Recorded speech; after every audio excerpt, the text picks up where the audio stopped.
Well, Alejandro Garnacho is now an Aston Villa player, but it's a loan deal with an obligation for Villa to purchase him from Chelsea at the end of the season, assuming certain criteria is met. Mark Donaldson alongside Sam Tighe.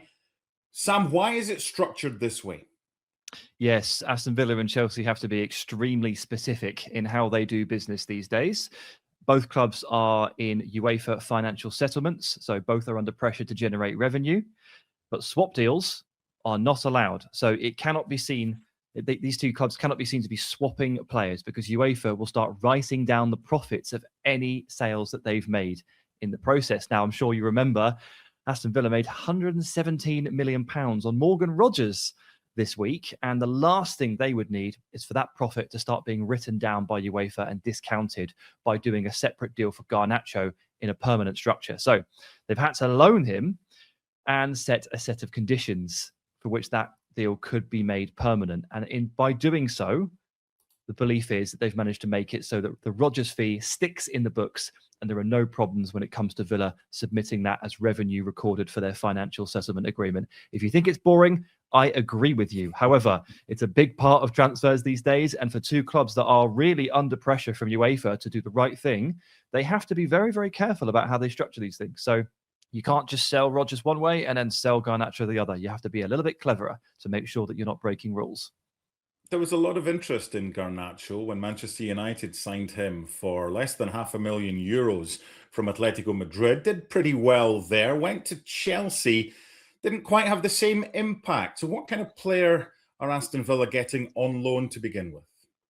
Yeah, I'm tempted to discount the entire Chelsea year, to be honest with you. It was hardly a banner year for Chelsea, full stop. Lots of players have signed for that club over the last 4 or 5 years, and very few of them have genuinely reached their potential or played according to their ability, I would argue. So I think if you're looking at Garnacho, maybe cast your eyes a little bit further back and look at what he did for Manchester United, where he was actually pretty productive. And I think a lot of people have kind of forgotten that because of the circus surrounding his last 12 months and some of the off-field issues that eventually saw him leave the club because he obviously fell out with Ruben Amorim towards the end of the season at Manchester United. But Garnacho is pacey, he's direct, he holds the width and he stretches the pitch, and he's got a very decent goals and assist record in terms of when he actually plays. So kind of feels like he's been dormant for the last 12 months. And Unai Emery wanted Garnacho when he signed for Chelsea. So he was in that conversation 12 months ago when Garnacho eventually moved to Stamford Bridge. Back in that conversation this time around, as soon as he thought there might be an opportunity to get him, that's what he wants to do. And Emery's really, really good at picking players up who are maybe down on their luck, maybe not playing according to their potential and need a bit of rehabilitation.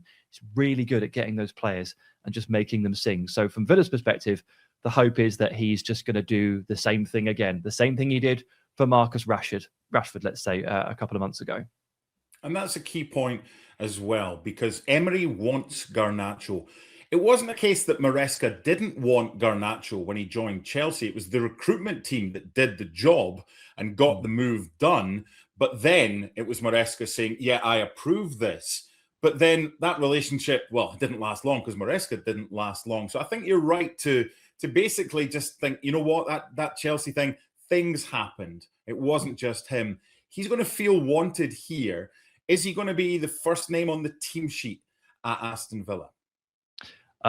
It remains to be seen. I mean, Aston Villa have got a lot of work to do here, and there's a lot of uncertainty surrounding what the team might look like come the first day of the season, because see, Morgan Rogers has gone, Yuri Tielemans has gone. Any day now, Luca Dean will join PSG, and that may not be the end of the departure list, because we know Arsenal like Ezri Konsa, and we know that Juventus like Emi Martinez, and goodness knows who else is on the other shortlist from around Europe. So Aston Villa under pressure to sell and to generate revenue because of the UEFA settlement.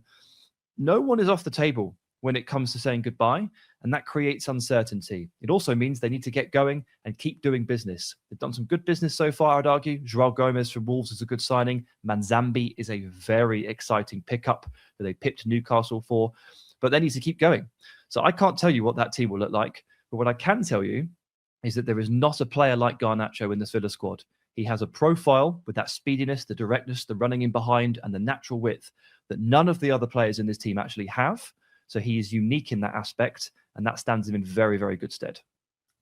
Well, since the summer of 2024, Chelsea have spent more than £350 million just on wingers. And they'll argue that eventually, once this obligation is met from Aston Villa, that they will get more than they laid out for a player 12 months ago. Get your abacus out and ready. Garnacho is an Aston Villa player on loan initially.